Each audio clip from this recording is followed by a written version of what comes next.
Hello friends, in this video I will show how to fix another installation is already in progress error.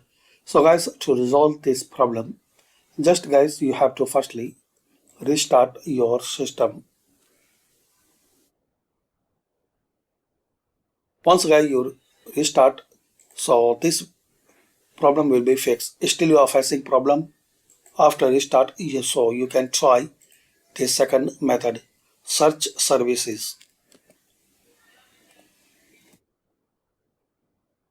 Open services.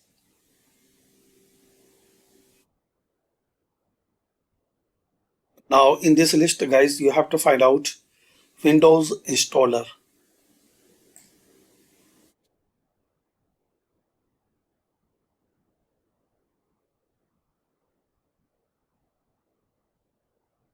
This one, Windows installer, right click on it, click on start.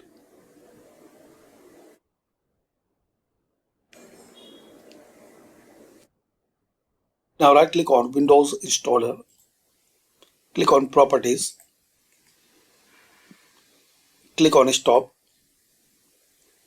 Now click on start. Now click on OK. Now close and restart your system again. So this is the setting guys you can fix and resolve. Another installation is already in progress error. Thanks for watching and comment this method work for you or not.